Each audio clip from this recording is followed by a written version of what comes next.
suis venu à Mayotte, je suis venu pour transmettre tout ce que j'avais acquis moi pendant mes longues années à La Réunion. Et j'aimerais vraiment aujourd'hui que vous preniez conscience que Mayotte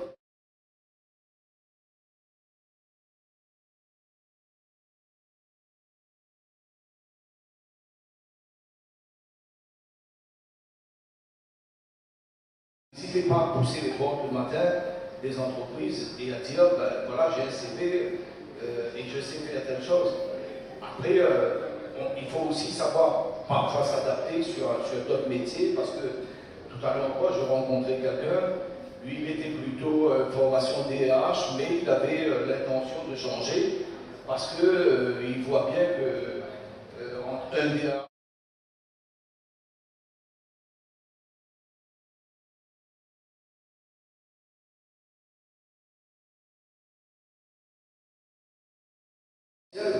donc n'hésitez pas aussi à faire du virages, n'hésitez pas à faire de l'apprentissage. Moi, toute ma vie, j'ai appris, quand j'étais dans un métier de direction, tout le temps, je me remets en question et tout le temps j'avançais pour rester au niveau aussi des évolutions dans les métiers. Ça aussi, c'est important. Parce que si toute sa vie on fait un métier lisse, on n'avance pas beaucoup, et même pour soi-même, personnellement, c'est pas très enrichissant. Donc, moi je vous invite le matin, vous prenez vos CV, vous connaissez les sociétés, vous venez les voir, vous discutez avec eux. Chez nous, on n'a jamais refusé personne, tout le monde ici, on a tous des besoins, et ça va encore venir, parce que des projets, il y en a tous les jours. Mais pour faire des projets, il faut de la main-d'œuvre. Si on n'a pas de main-d'œuvre, on est freiné. Au lieu de faire un chantier sur un an, on va le faire sur un an et demi, ou bien alors on va amener massivement une main-d'œuvre extérieure qui, à côté de ça, augmente le coût de la vie à La Réunion, à Mayotte. D'accord? Donc prenez bien conscience de tout ça. Le Maoué n'a rien envie à qui que ce soit, puisque les chantiers qu'on nous demande de faire, ça répond à des normes françaises, à des obligations. Donc vous faites le boulot comme il faut, comme n'importe qui, et vous avez un encadrement aujourd'hui, ou un aimerait demain, que ce soit vous l'encadrement à Mayotte, chez vous. Merci. Ouais, pour rebondir là-dessus, c'est sûr que Mayotte, il y a plein d'opportunités. Le BTP, c'est un monde qui est très gratifiant, parce qu'on passe devant des bâtiments qu'on a construits, on a participé à la construction. Donc déjà, c'est quelque chose de concret. C'est un métier qui nous ouvre des portes pour changer de spécialité, pour acquérir des nouvelles compétences. Et ici à Mayotte, il faut savoir que vous avez aussi la chance d'avoir certains modes constructifs qui sont pas forcément réalisés dans d'autres endroits. Depuis peu de temps, ils ont commencé à reconstruire pas mal avec les BTC. Là, on commence à faire des bâtiments avec du bambou en façade qui sera du bambou local. Donc ça, c'est les spécificités que vous avez ici. C'est vraiment des compétences particulières, donc il ne faut pas avoir honte ou être jaloux de ce qui peut se faire ailleurs. Ici, on construit bien et on prend en plus des contraintes sismiques et cycloniques. Dans plein de pays, on n'a pas. Donc il y a vraiment beaucoup de choses à apprendre ici, d'opportunités, et vraiment, il ne faut pas hésiter. Comme disaient les confrères, toutes les entreprises, je pense, ont un peu le même mode de fonctionnement. On prend des gens qui ne sont pas forcément destinés à ce milieu-là au départ. Et voilà, on les aide à grandir, à monter en compétences. Et c'est vrai qu'on peut faire ça avec les gens qui sont avec les locaux, c'est idéal pour eux. Et puis pour eux aussi, pour le développement de l'île, et pour l'avenir de tout le monde.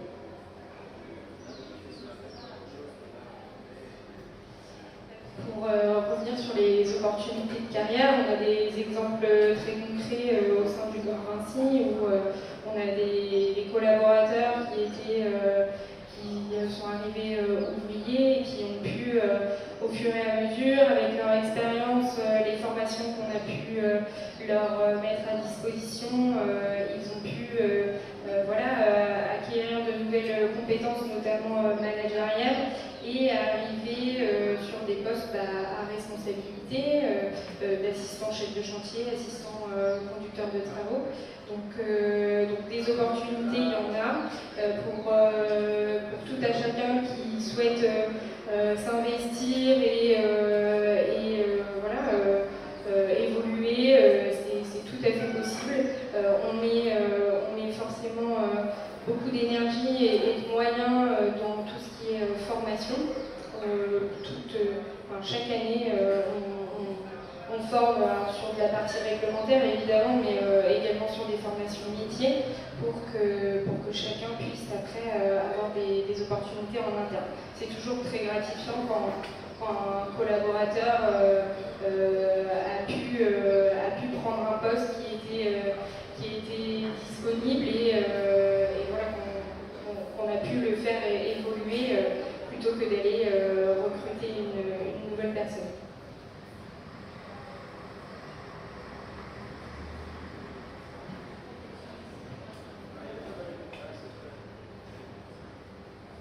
Et donc pour revenir sur le contexte à Mayotte, c'est vrai que les problèmes que nous rencontrons d'embouteillage, de course, comme je disais tout à l'heure, à être autonome. Autonome, ça veut dire quoi? Ça veut dire que, en tout cas chez GTA Mayotte, on a nos centrales à béton, on a notre logistique gérée en interne. Parfois, on prend des prestataires extérieurs pour faire livraison, etc. Mais on essaye d'être un maximum autonome sur notre opération, ce qui fait que forcément, ça a un éventail de profils très variés. Électromécaniciens, des gens qui savent gérer l'électricité, en plus des postes classiques liés à la maçonnerie et aux œuvres. Et pour en revenir à ce que vous disiez tout à l'heure, Mayotte n'a rien à envier de construction métropolitaine ou d'ailleurs, parce que effectivement la topographie avec de fortes déclivités font que les constructions qui sont actuellement bâties sur l'île se retrouvent avec des murs de soutènement spécifiques. La sismicité, effectivement, nous pousse à aller chercher des normes qui sont plus contraignantes pour construire. À cela s'ajoute aussi la volonté en ce moment architecturale à développer des matériaux qui permettent d'être plus résilients, travailler le bois, travailler d'autres matières. D'ailleurs, nous avons aussi une filiale bioclimatique qui est en plein développement pour répondre aux attentes architecturales, à faire des bâtiments avec du carrelage bois, des ossatures bois. Donc c'est la raison pour laquelle, encore une fois, Mayotte n'a rien à envier aux autres ou autres régions françaises. Et il ne faut pas hésiter à bien nous solliciter pour vouloir évoluer. Que je peux ajouter à la discussion. N'hésitez pas.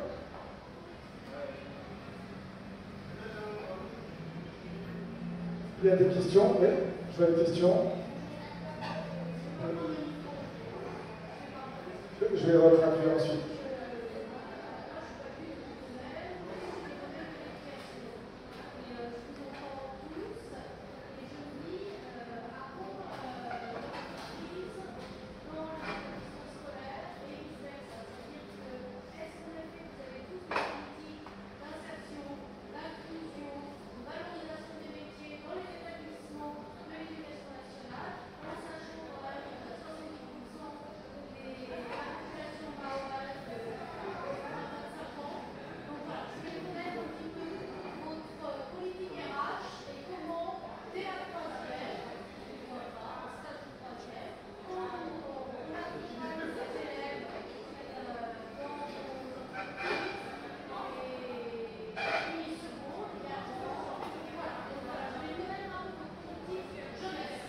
Alors, si je...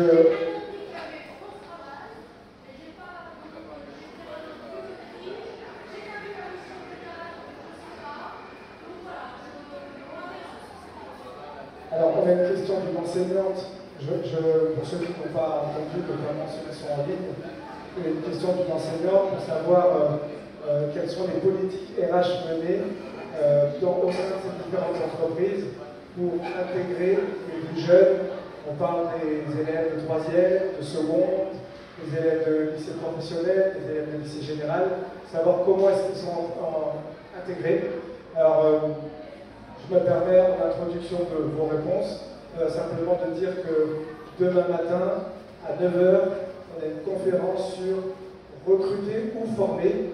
Et justement, on va du coup déployer, décrire, notamment avec Acto, qui est l'un des acteurs principaux de la formation et notamment de la formation en apprentissage, va décrire les différents mécanismes qui existent. Donc là, ça va être un petit peu plus technique. Et là, je laisse du coup nos entreprises vous répondre.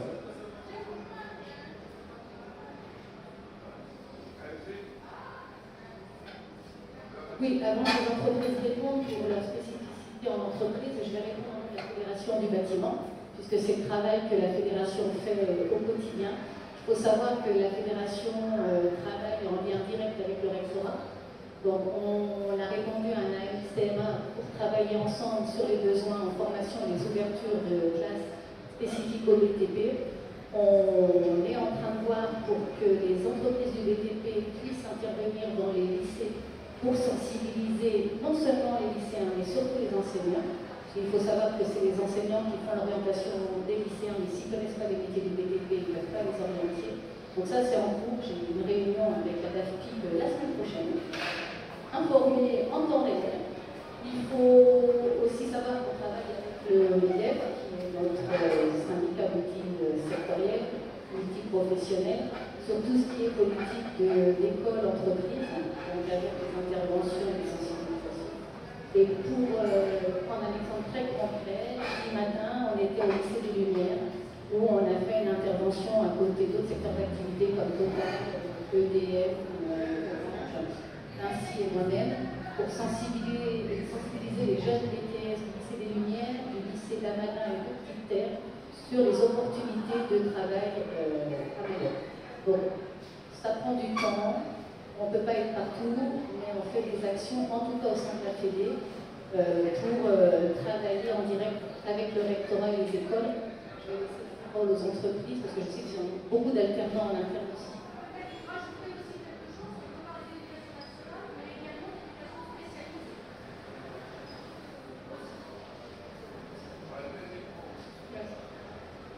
Oui, alors moi pour parler des entités du groupe Vinci, effectivement on accueille donc ça va de la 3e, 4e en stage d'observation d'une semaine, donc ça évidemment on le fait, des stages un peu plus longs de 2 mois, non rémunérés, et puis également des stagiaires PFE en fin d'année de master, donc sur une période de 6 mois.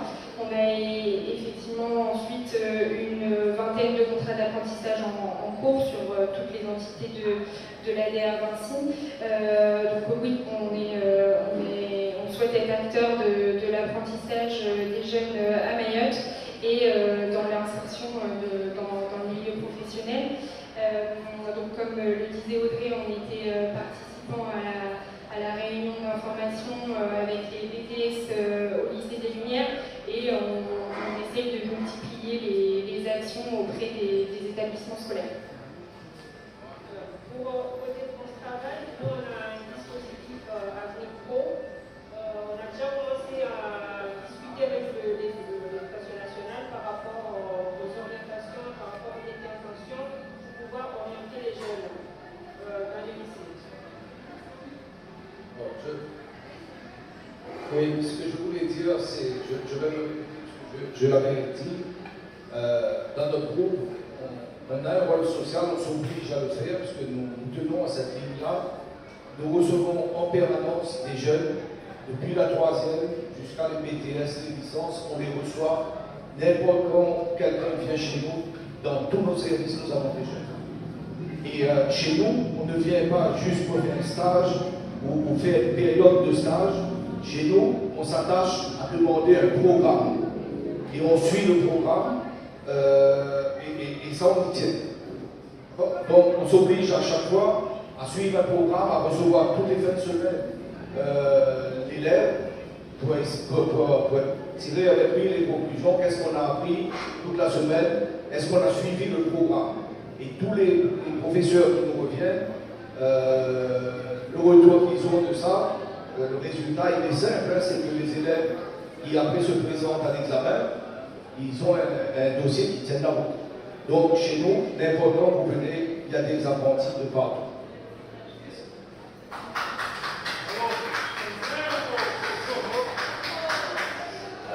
Chez nous, c'est un peu pareil. Alors, nous, on est des petits nouveaux, on est arrivé il n'y a pas longtemps, donc c'est aussi la raison de notre présence aujourd'hui, c'est pour nouer des contacts avec les différents acteurs qui peuvent nous mettre en relation justement pour ce genre d'insertion. Mais on a déjà des stagiaires au sein de l'entreprise. En parallèle de ça, on a aussi commencé à nouer des contacts avec le RSMA, qui propose aussi pas mal de formations liées au VTT. Justement, pouvoir faire des échanges, avoir des stagiaires, etc. au sein de l'entreprise. Comme je disais précédemment, nous aussi, le but c'est de pouvoir prendre des jeunes comme ça et faire monter en compétences et qui finissent par rester sur le territoire tout en progressant dans leur vie professionnelle. Donc voilà, aujourd'hui on est aussi là pour ça, rencontrer tous ces acteurs et rencontrer les jeunes et potentiellement créer des partenariats.